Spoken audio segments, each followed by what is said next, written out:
Hello everyone. Let us start, children. Our second equation of motion. This is also known as position time equation. In my previous video, I had told you that we have to derive these three equations of motion. This is the basic, base of this motion. Whether we are talking about circular motion, whether we are talking about linear motion or straight line motion. But here in this chapter, we are simply talking about a straight line motion. So this is the second equation of motion that we need to derive today. That is S is equals to ut plus half of at square. And this is also known as, because S is the distance. From velocity time graph, we can very well find out the distance. If we know the distance, we can very well tell that where an object is. It means we can tell about the position of an object if we have velocity time graph. In this equation there is time also, so this equation is also known as position time equation. In your exam, you may be asked simply to derive S is equals to ut plus half of at square. If by chance this equation is not given, you may also ask to derive position time equation. In that case also, you have to derive this second equation of motion. I mean to say that you must know the other names of the equations also. First equation was velocity time equation, which we had done in the previous video. This is our position time equation. There I had told you that before we begin our derivation, we need to write a statement. Same case here, whether you are doing first equation of motion, you are doing second equation of motion, or you are doing third equation of motion. If you are deriving an equation, or in the exam you may be asked to derive two equations at the same time. I mean the same time means part A and part B. If you are writing the statement for part A, it doesn't mean that you will not write the statement for part B. You have to write the number of times you derive an equation.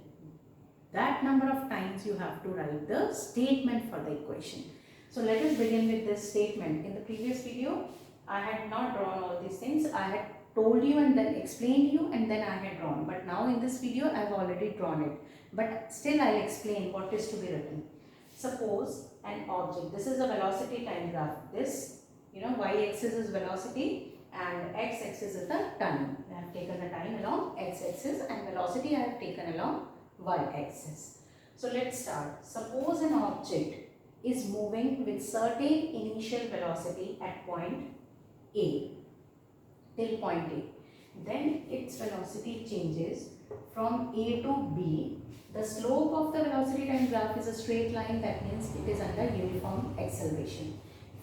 Then I will say what I am going to write. The second line will be, then its velocity changes from A to B with a uniform rate in time t. This much you have written. Then you will write, we know that slope of velocity time graph gives us the acceleration. Since the object is moving with uniform acceleration, we also know that area enclosed under velocity time graph gives us, area enclosed under velocity time graph gives us the distance. Since this is position time equation, so I have to use that. I have to use that formula to derive my equation. I have to use the formula area enclosed under velocity time graph gives us the distance traveled or the position of an object. So in this graph or in this figure, you can see if these constructions are not there,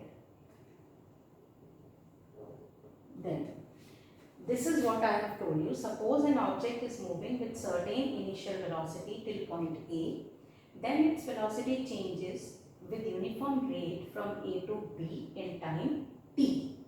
Now we know that as this is a position time equation, I need to find out S. S is the distance, or you can say it is the position. Just to find out the area enclosed under this VT graph, this is a complete VT graph.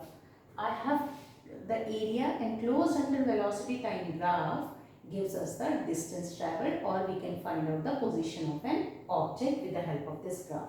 But this graph, I have to do certain constructions to complete it. How will I find out the magnitude of velocity? It has up to at point B it was moving with uniform, velocity changed at a uniform rate. Now how much, what is the magnitude of the velocity, because this line represents the velocity. So I have to find out what is the number written here. See, I have done this construction. Now what about time? I don't know about the time also. Same, I am going to do a construction on this time axis also. And I will draw another line which is parallel to OC and I will give it a name as AD. Now, what is the area enclosed under velocity time graph? This is our velocity time graph, children. This area I am not going to include. So, this is the area enclosed under velocity time graph.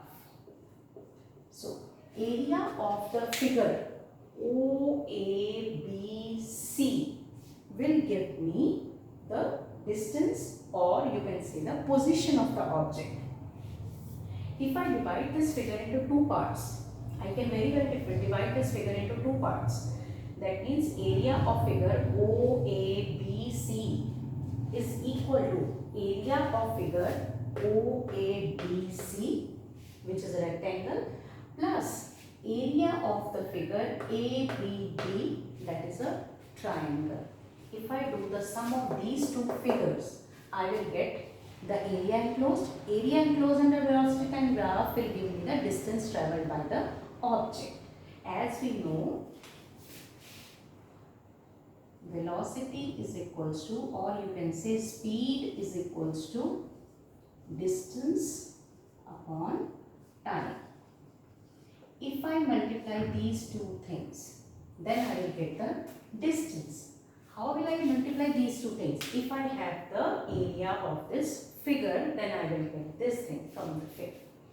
Now, I have told you area of figure OABC is equal to area of two figures. Those two figures, one is rectangle OABC and other is a triangle ABD. So, you know, all of you know what is the area of a rectangle? Area of rectangle formula. Formula of area of rectangle is L into B. So, area of figure OABC will be equal to OA multiplied by OC. OA multiplied by OC, that is equals to OA is equals to U and OC is the T. So, I got it here as U into T, UT.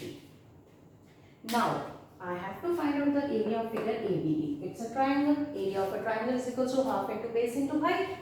So, half into base is AD and height is BD. AD into BD. Now, what is AD? As AD is parallel to OC. So, if OC is T, that means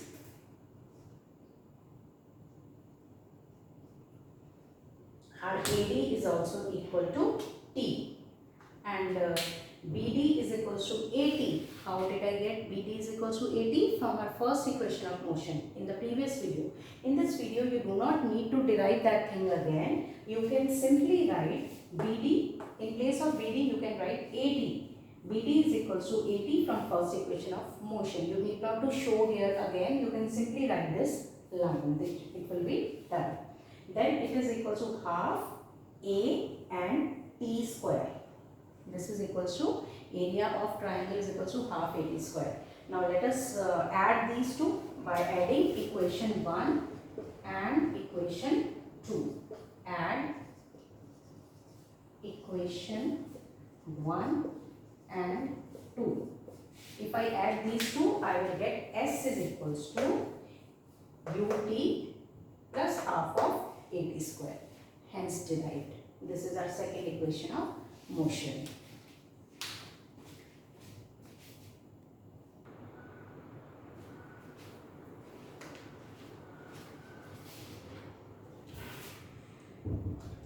Now children, let us do a third equation of motion, that is v square minus u square is equals to 2as. In the other name of this equation is velocity position equation, or you can say position velocity equation. As I have already told you, whenever we are deriving an equation, whether for the first time or the second time or the third time, we have to make this graph all the time, and all the time we need to write the same statement statement starting with, suppose an object is moving with certain initial velocity at point A, then its velocity changes at uniform rate from A to B in time t. Now I have depicted this with the help of a graph, and then I have done the construction, and I have already explained you in my previous videos how to do this construction and what to write about these two. Now in the previous video where we had, in the previous section of this video, I had told you that area enclosed under velocity time graph, as this is a position velocity graph or equation, that means again I need the position. So position or the distance, how will I find out? I will find out if I know the area enclosed under velocity time graph. The same thing I am repeating which I had repeated for the second equation of motion. Area enclosed under this velocity time graph, that is area of the figure OABC.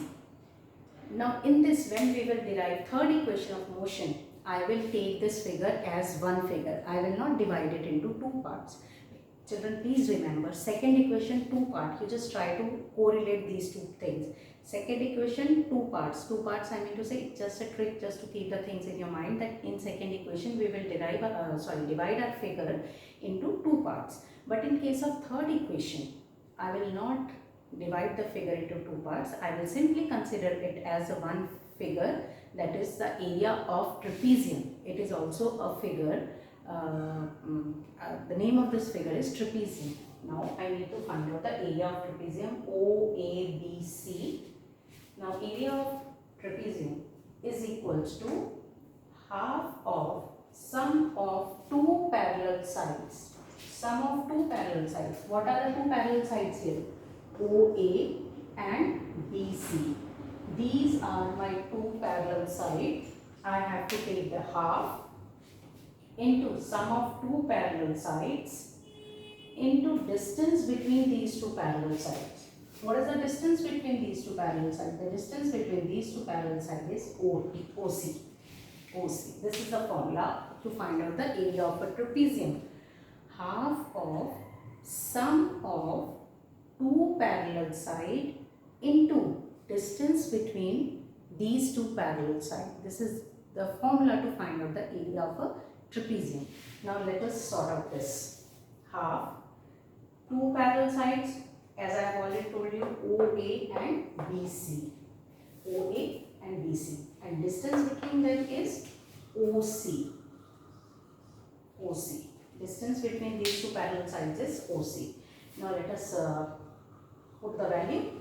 Half OA, that is U, BC is V, and OC is T. Now I got half U plus V, or I can write it as V plus U also. I can write it as V plus U also. So U plus V or V plus U into T.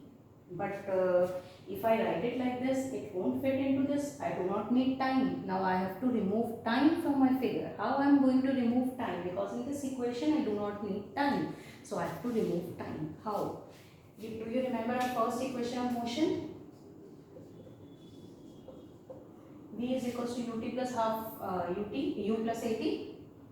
If I take this u this side, I will get v minus u is equals to at, or v minus u upon a is equals to t. From this equation, I got the value of t, that is v minus u upon a, from first equation of motion. Children, you can simply write it from first equation of motion. You do not need to show as I have shown here. It's for your convenience I have shown here. But you can remove this part also. You can omit or you can leave this part. You can simply write t is equals to v minus u upon a from first equation of motion. I have put the value now here for t. Now I have got half v plus u. Now the value of t is v minus u upon a. Now v plus u into v minus u upon 2a. 2 and a will be multiplied 2a. Now I will take 2a on this side. Then I will get 2as, because this is a s, we are finding the area. Or let me write it here all the time. It will be easier. Now I have got 2as. This 2a has gone this side. 2as is equals to v plus u, v minus u. This is an identity for the formula a plus b, a minus b for a square minus b square. So I have written 2as is equals to v square minus u square. This is our third equation of motion. Thank you, children. Till the next class, practice these three equations of motions. These are quite important equations, children. Please practice.